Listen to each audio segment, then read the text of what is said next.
There's a quiet kind of exhaustion that creeps in, not from work, not from lack of sleep, but from chasing.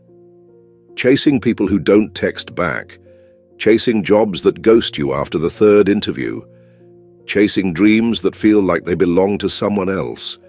You try harder, you bend more, you give everything, and yet what you seek keeps slipping through your fingers. But maybe, just maybe, it's not because you're not enough. Maybe it's because you're chasing things that were never meant to be chased. In America, we're taught to hustle, to knock harder if the door doesn't open, to run faster if we fall behind. But what if the very act of chasing is what's keeping everything you want at arm's length? What if, like the Stoics taught, your power lies not in the pursuit but in the presence? Marcus Aurelius once said, "The soul becomes dyed with the color of its thoughts." In other words, your life mirrors your inner world. When you move from lack, you attract more emptiness. But when you embody enoughness, when your energy speaks, "I am whole, I am steady," the right people, the right moments, the right doors, open without knocking. This isn't passive, it's not waiting for fate. It's active alignment, it's deep internal work. You become the lighthouse, not the lost ship. You stop running, and suddenly, life begins to move toward you. This video isn't about magic. It's not manifesting through wishful thinking. It's about Stoicism in action. We'll explore 10 powerful principles that shift your energy from anxious pursuit to grounded attraction, from letting go of fear to cultivating self-worth, from patience to purpose. These are habits that quietly transform your presence and turn desperation into magnetism. Because what belongs to you doesn't need to be begged for. And here's the beautiful part. You don't have to chase love, approval, or opportunity. You only need to become deeply aligned with who you truly are. The rest will recognize you and meet you halfway. So stay with me. You're not here by accident. You're here because you're ready to stop chasing and start becoming. Let's begin. Principle 1. Let go of fear. The quiet liberation. Fear is subtle. It doesn't always scream. Sometimes it whispers, "You're not enough. You'll get rejected again. Don't try. It'll only end in disappointment." And so you shrink. You send one more text to someone who's already gone cold. You hesitate to apply for that opportunity. You water yourself down in rooms where you should be standing tall. Not because you're weak, but because fear has convinced you that safety lies in smallness. But here's what the Stoics knew, and what we tend to forget in our noisy, over-anxious world. Fear is a liar. It borrows your voice and uses it against you. Epictetus said, "He who is not a slave to fear is truly free." And freedom, my friend, is where all attraction begins. You see, when fear runs your life, everything becomes a chase. You chase love to feel worthy. You chase approval to feel seen. You chase success to silence your inner critic. But when you let go of fear, when you stand in your truth, you stop chasing and you start drawing. Drawing respect. Drawing opportunity. Drawing the kind of people who are attracted not to your performance, but to your presence. Let me paint this through something familiar. Imagine you're dating someone in modern America. They're distant. You feel anxious.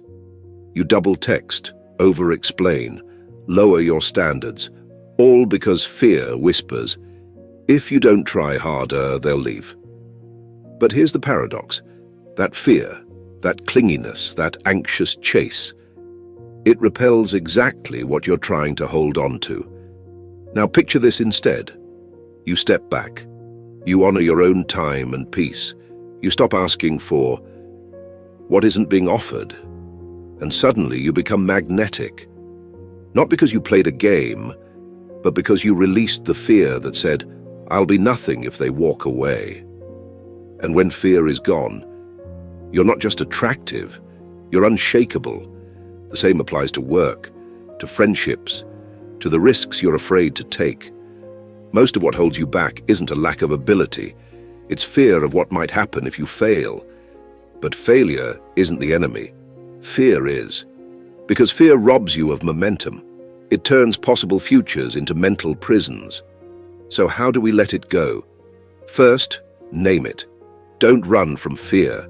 Sit with it. Ask it questions. Where did it come from? Whose voice is it echoing?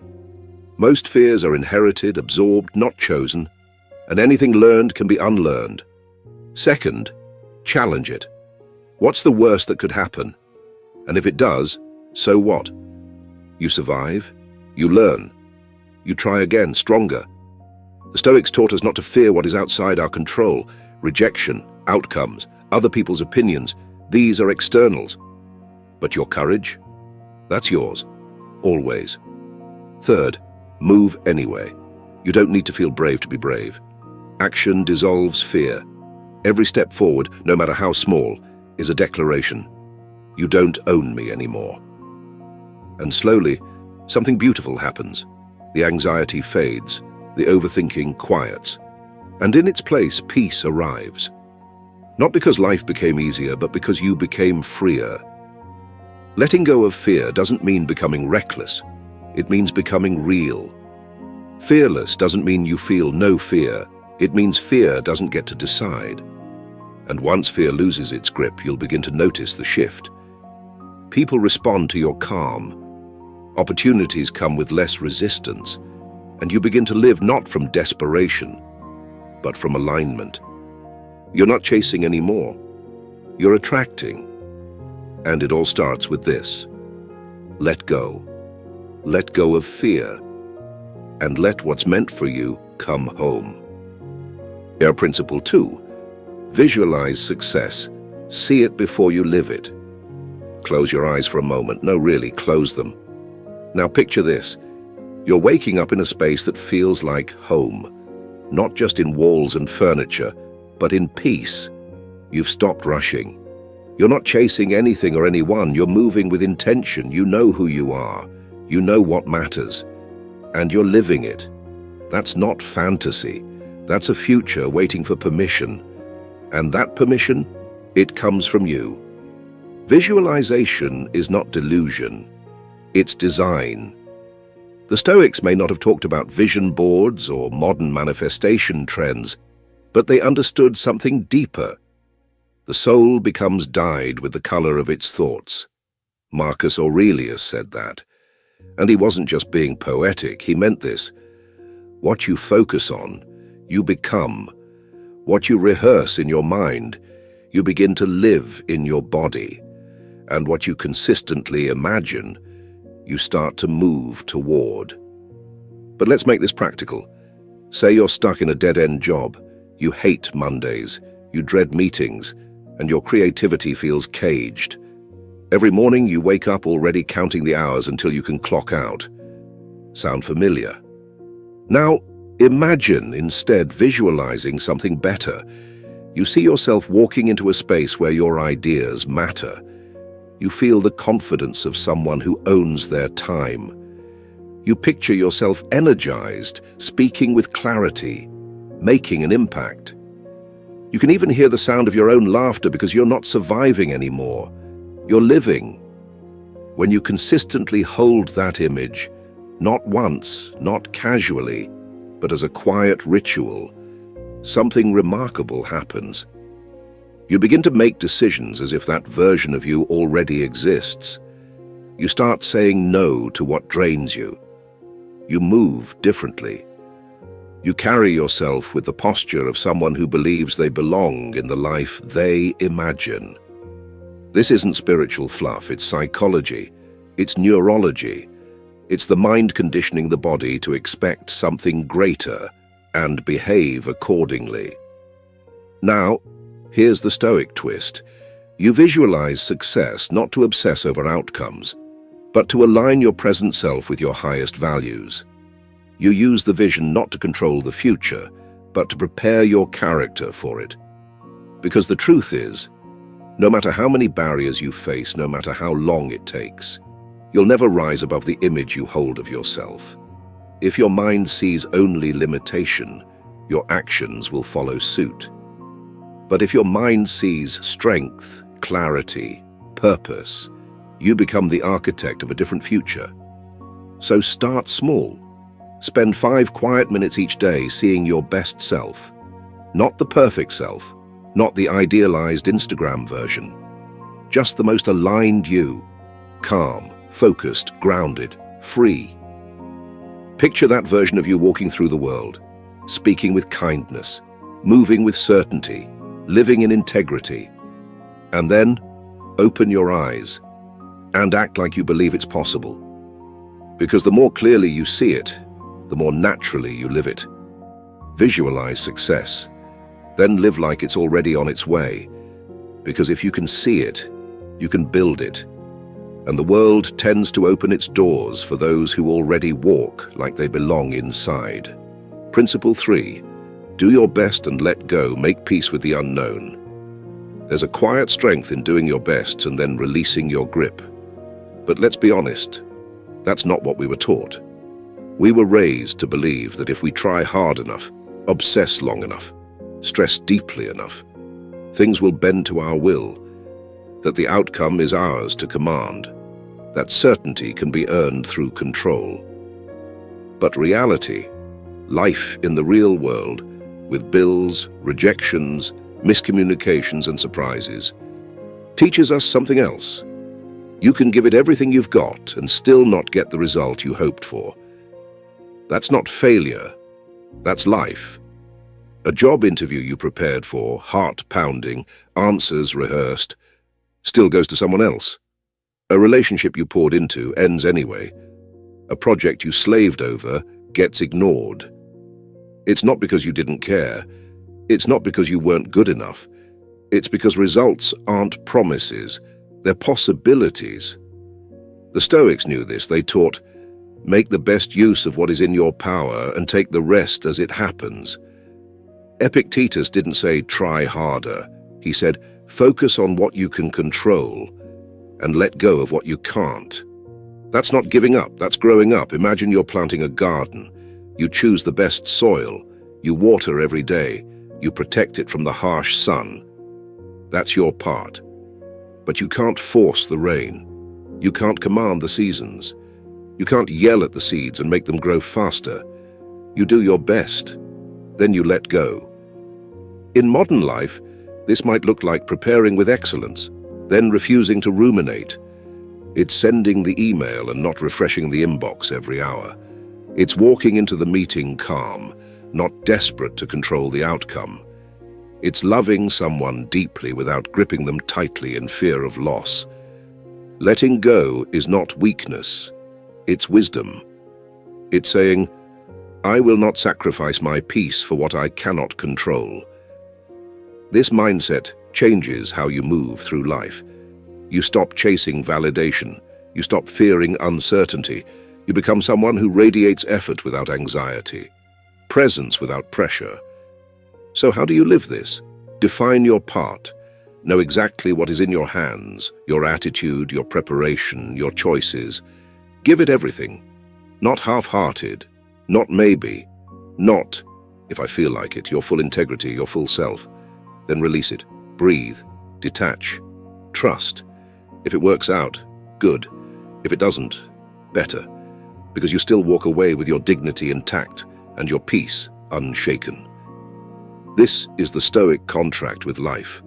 I will show up with everything I am, but I will not be broken by what I cannot control. Do your best, and then let go. Not because you're indifferent, but because you've finally made peace with the truth. Outcomes are whispers, but effort is your voice. Principle 4, attract what you want, become the person you seek. You don't attract what you chase, you attract what you are. That's not just a catchy quote, it's a principle of nature, of energy, and of character. Want to attract respect? Live with self-respect. Want a relationship rooted in honesty and growth? Be honest. Grow. Want opportunity? Show up with the energy of someone who deserves it. even before it arrives. Too often we act like magnets turned backwards, desperate for connection, success, or peace, yet repelling those very things with our neediness, our impatience, our misalignment. We hope for abundance while thinking in scarcity. We yearn for stability while living in chaos. We chase love while doubting our worth. But Stoicism reminds us, gently and sometimes brutally, that life mirrors our internal world, that the universe doesn't give us what we wish for. It responds to what we embody. So the question is not, how do I get what I want? The real question is, who do I need to become so that what I want naturally finds me? Let's say you want to attract a meaningful relationship. Instead of focusing on who you want to meet, ask, am I emotionally available? Do I communicate with maturity? Am I someone who offers peace, not just demands it? Or maybe you want to attract financial freedom. Before asking for more income, ask, am I responsible with what I already have? Do I think like someone who creates value? Am I planting seeds or just waiting for harvest? It's not about pretending. It's not about faking confidence or acting like you have it all figured out. It's about aligning your actions with your vision, not your fears. When you carry yourself as someone who already belongs in the life you desire, your behavior shifts. You make different choices. You set stronger boundaries. You stop over-explaining. You don't chase recognition. You radiate self-worth. This is not arrogance. It's sovereignty. As Marcus Aurelius wrote, the soul becomes dyed with the color of its thoughts. If your thoughts are scattered, desperate, and reactive, your life will reflect that.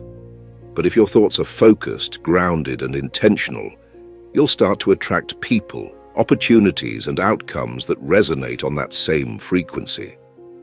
The best part, you don't need to wait for anyone's permission to start living this way.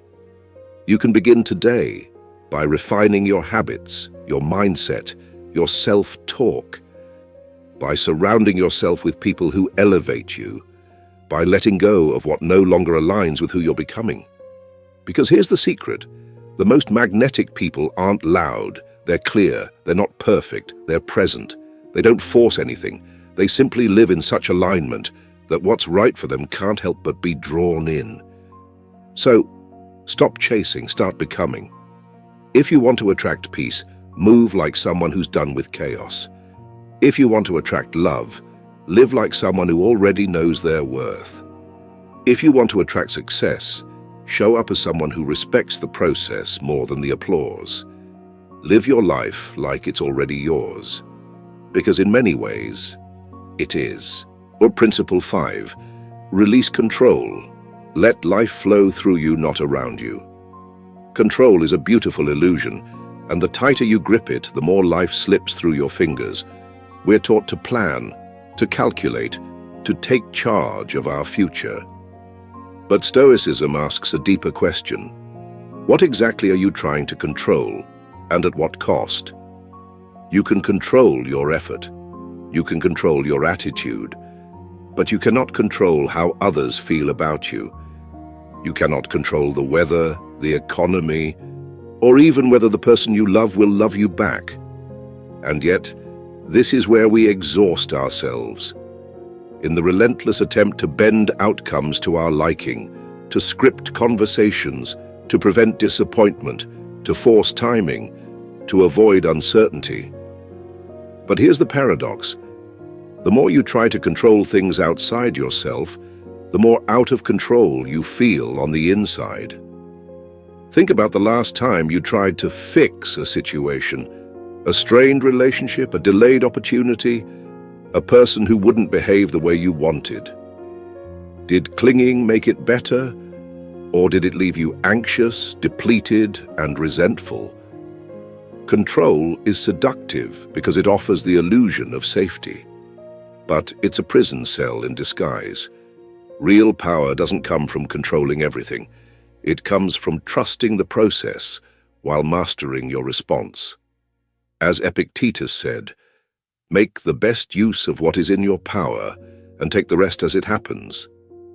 Release doesn't mean you stop caring. It means you stop clinging. It means you show up fully, give your best, and then step back, letting life unfold in its own rhythm. This is not passivity. This is peace. Imagine a surfer trying to command the ocean.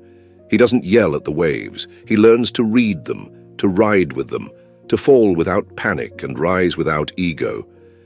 That's Stoicism in motion. Control your stance, not the sea. In relationships, this means letting people be who they are, not who you wish they were.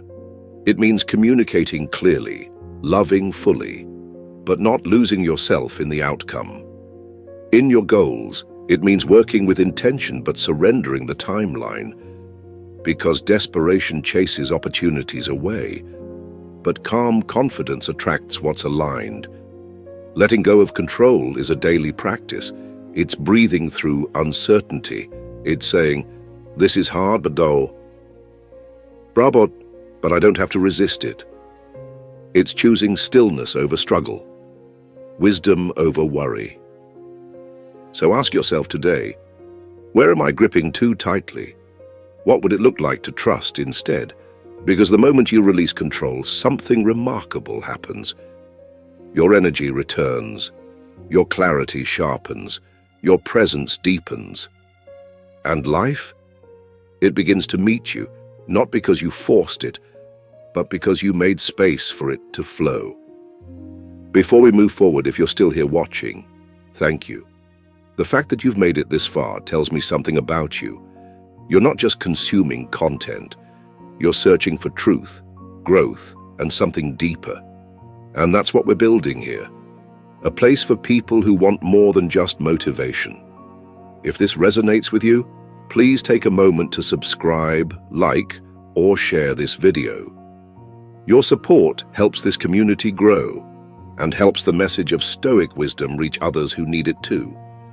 Now let's continue our journey. Principle 6. Embrace uplifting moments. Let the light in.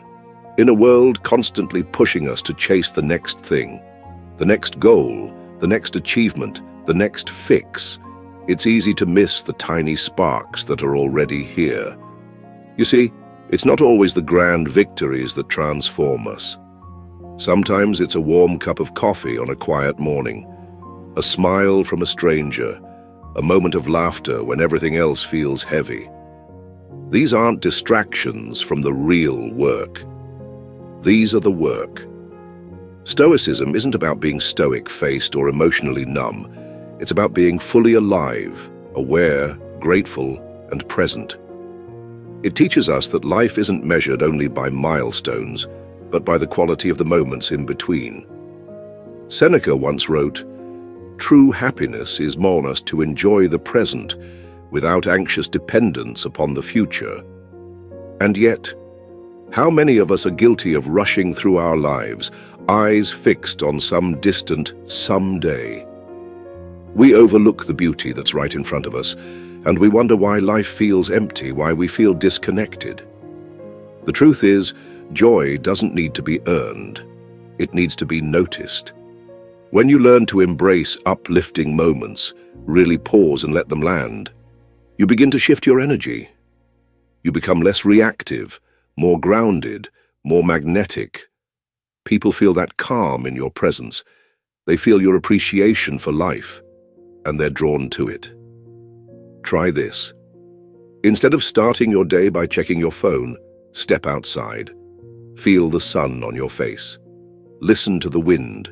Smell the air. Instead of rushing through a meal, savor it. Instead of brushing off a compliment, receive it. These simple shifts are not frivolous, they are fuel. You become the kind of person who doesn't need noise to feel alive, because you've learned to light your own fire with the smallest sparks. Joy doesn't need to shout, it whispers. But you have to be quiet enough inside to hear it. And when you live from that space, when you allow gratitude, presence, and small delights to uplift you, you no longer chase happiness, you embody it. And that kind of energy, it's unforgettable. So ask yourself, what tiny joy did I overlook today? And what would change if I chose to notice it instead? Because when you embrace uplifting moments, life begins to embrace you back. Principle 7. Stay true to yourself. The quiet power of authenticity. There's something magnetic about a person who doesn't bend to impress, doesn't shrink to avoid judgment, and doesn't trade their values for validation. You know the kind. The woman at the cafe who wears simplicity like it's royalty. The man in the meeting who speaks softly but says what matters. They're not trying to be anyone else, and that's what makes them unforgettable. That's the silent force of authenticity. And in a world obsessed with filters, curated personas, and external approval, being real is revolutionary. Stoicism teaches us that to live well is to live in harmony with our nature, not to become someone else, but to return to who we've always been. Marcus Aurelius said it best: "Waste no more time arguing what a good man should be. Be one." So why is it so hard to just be ourselves? Because we've been conditioned to perform, to smile when we feel hollow, to nod when we disagree, to pursue goals that aren't even ours, just borrowed ambitions from parents, peers, or society. But here's the thing.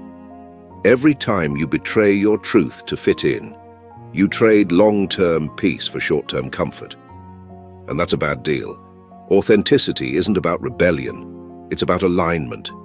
It's about showing up in the world not as who you think you should be, but as who you already are when no one's watching. And when you do that, when you live from the inside out instead of outside in, you stop chasing people and start attracting the right ones, the ones who see you, the ones who resonate with your truth. Let's get practical. Staying true to yourself means saying no when something violates your values. It means honoring your boundaries, even when it's awkward. It means letting go of roles you've outgrown and stepping into a life that feels like yours, not someone else's blueprint. Yes, people will misunderstand you. Yes, you might disappoint a few. But the ones who truly matter, the ones meant to walk beside you, they'll meet you at your truth, not at your performance. So here's your quiet challenge. Stop apologizing for who you are. Stop editing yourself in rooms you've outgrown. Start trusting that your real self, not your polished one, is enough. Because when you live with that kind of courage and clarity, you become a lighthouse in a foggy world. You don't chase attention, you attract connection. And what's meant for you, it won't miss you, not when you're finally standing where you belong. Stay true, stay grounded, stay you. Principle 8. Practice patience. Growth takes time. In a world addicted to speed, patience is an act of quiet rebellion. We live in a culture where everything is instant. Instant food, instant news, instant gratification. You can order dinner, a date, and a dopamine hit with the tap of a finger. But the things that matter, the things that are truly worth having, they take time, and time demands patience. The Stoics understood this deeply. They knew that the greatest things, wisdom, character, inner peace, don't come in a rush. Like a tree that grows slowly but sinks its roots deep into the earth, real growth takes seasons. But that's not what we've been taught. You post your dreams online, and if it doesn't go viral in 24 hours, you feel like a failure. You put in the work for a few weeks, and if the results aren't obvious, you're tempted to quit. You plant seeds and dig them up the next day to check if they've sprouted. We want the fruit, but we fear the wait. And yet, it's in the waiting that transformation happens. Imagine a woman trying to rebuild her life after divorce. She's doing therapy, working hard, trying to rediscover herself. But the loneliness feels unbearable some nights. She asks, "When will I feel whole again?" Or a man who starts a small business, pouring in his savings, soul, and sanity.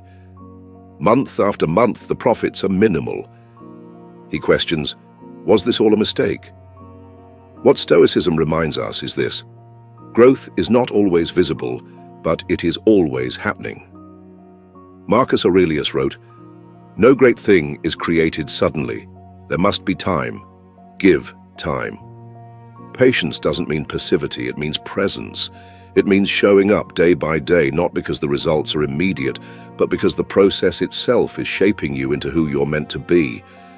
Like the farmer who tends his field without rushing the harvest. Like the artist who paints stroke by stroke without rushing the masterpiece. You must learn to honor the tempo of life, not the artificial timeline of your fears. So how do you practice patience in real life? You let go of the timeline. You show up consistently even when motivation fades. You trust that effort compounds even when it's invisible. You celebrate the small wins. You pause. You breathe. And most of all, you remember this. What's meant for you will arrive. Not when you're desperate, not when you force it, but when you are ready. Impatience says, "Why isn't it here yet?" Patience says, "It's on its way, and so am I." You are not behind, you are becoming, so be still in the waiting, be faithful in the effort, and be confident that the seed you've planted will bloom when the time is right. Principle 9. Set clear intentions. In a world full of distractions and noise, clarity is rare, and yet it's one of the most magnetic forces in existence. Have you ever met someone who walks with purpose, who speaks not to impress, but to express something meaningful? You don't even have to know their full story, you can feel that they're aligned. That's the quiet power of intention. Setting clear intentions isn't just about writing goals in a notebook and hoping they come true. It's about understanding what you want, deeply, honestly, and why it matters to you.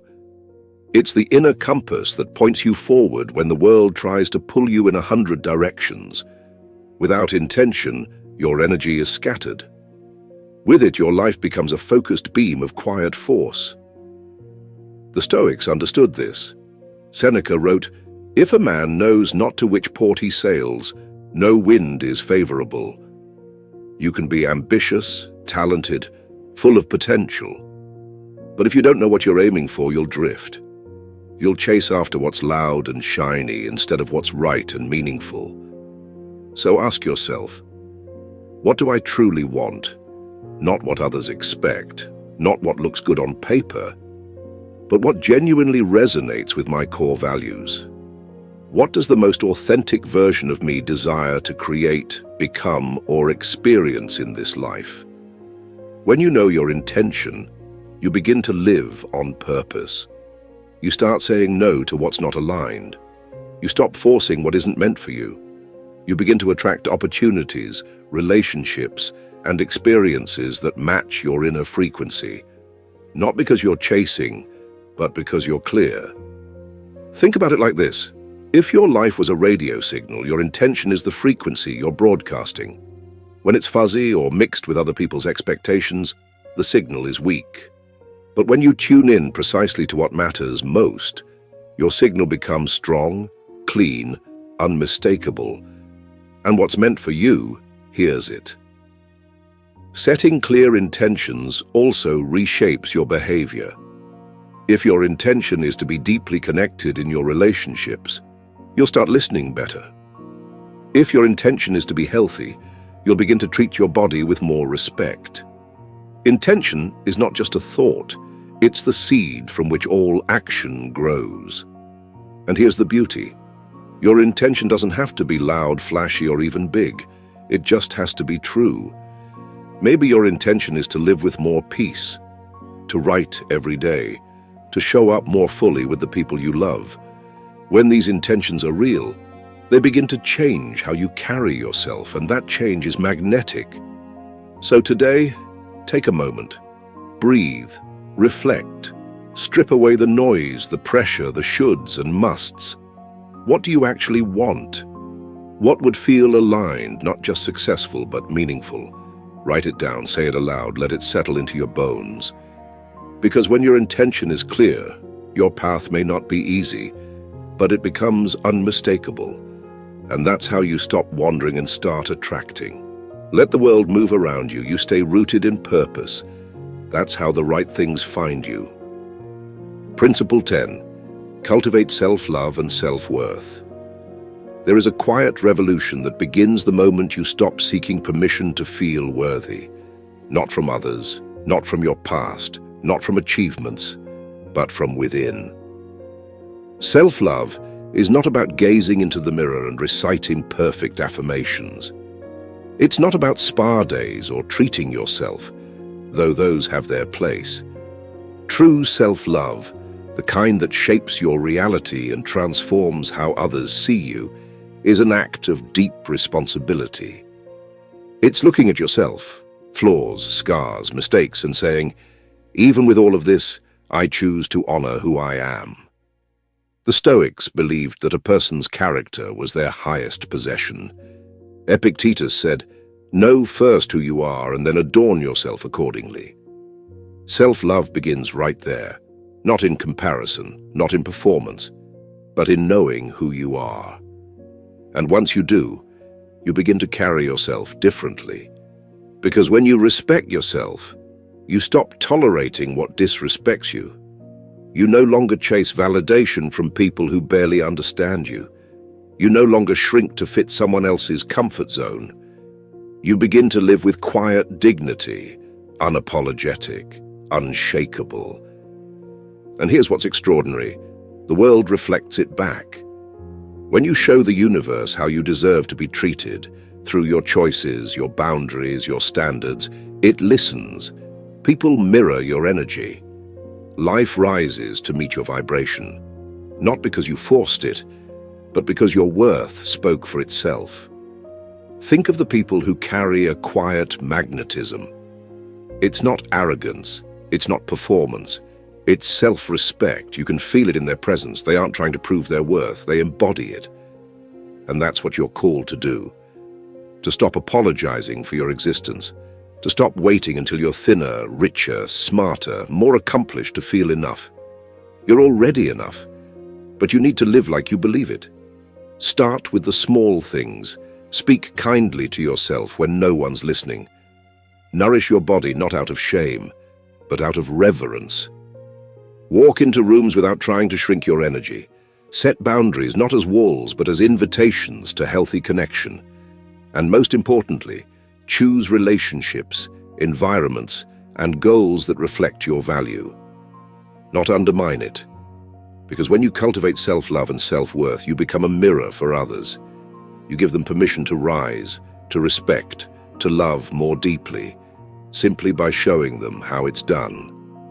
And when your inner world is rooted in worthiness, your outer world begins to align. So say it quietly if you must. I am not here to earn love. I am here to live it. First, by giving it to myself. Let that be your compass, because the more you love yourself with truth and clarity, the more magnetic, calm, and irresistible your presence becomes. Self-worth isn't loud.